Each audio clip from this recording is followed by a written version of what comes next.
Jambo. Hello. Thank you for joining me for a virtual dose of vitamin Z as we bring the Detroit Zoo to you. My name is David. I'm an education specialist and storyteller for the Detroit Zoological Society. I'm going to tell you a story about the peacock and the snake by Elijah Sowe. Tausi and Nyoka, the peacock and the snake. Long, long ago, Nyoka and Tausi were great friends. They lived near each other and walked through the forest, searching for food together. They shared all their secrets. They had nothing to hide from each other. One year, there was a serious drought, and they had nothing to eat. Tausi was a clever bird, and he knew they would starve to death if they did not find another place to live. They talked about where they should go. Mr. Nyoka, I have decided to go on a long journey tomorrow, said Tausi. I shall go to the other side of the river to see if I can find food for us. That's a good idea, replied Nyoka. But I can't fly and I can't swim. So how can I cross the river? Asked Nyoka. We'll have to follow the river until there is a dry place. Perhaps we shall have to find out where it starts and go right around and find our way to the forest from the other side, replied Tausi. But that's a long way, said Nyoka. Would you be very kind and let me coil around one of your legs? Then you can carry me across the river. Tausi agreed to fly across the river, carrying Nyoka around his leg. But when they reached the forest, Mr. Nyoka could not see any food, and he refused to uncoil himself from Tausi's leg. You are hurting me, cried Tausi. Please let go of my foot, my leg. I am very hungry, cried Mr. Nyoka.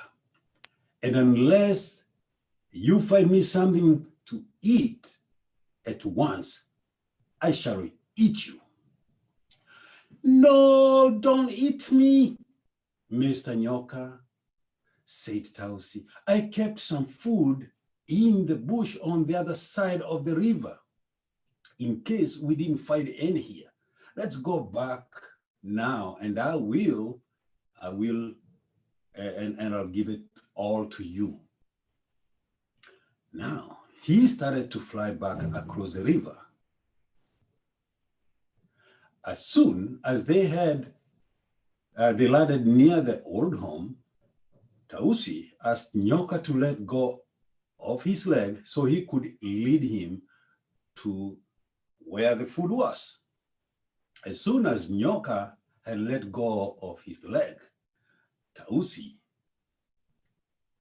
flew up into the air. Now you can stay here and starve, he said to Nyoka. I thought you were my friend, but you have proved you are my enemy, and I am going to leave you here alone. Well, oh, I am sorry. I am really sorry, cried Mr. Nyoka. I didn't really mean I would eat you. I really did not intend to eat you. I really wouldn't hurt you because you are my good friend. But Tausi did not believe him. He flew back to the forest alone. Since that day, Nyoka and Tausi have been enemies. Whenever Tausi sees Nyoka, he squeezes his head in his beak. And if it has any babies, she takes them to his cheeks. Whenever Nyoka sees eggs, which belongs to Mrs. Nyoka, he just opens his wide mouth and swallows them whole. Now, friends, what is the moral of this story? What can you conclude from that? Well, for me, I would say you will know your true friends in time of trouble. A friend, surely, in need is a friend indeed. Treat your neighbors as you would like to be treated. Not everyone who laughs with you is a friend. How do you know who is a genuine friend to you? I will leave you with that. And for this and more stories,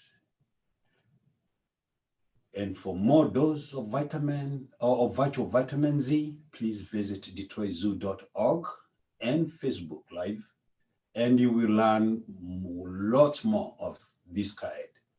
Kwaheri and goodbye.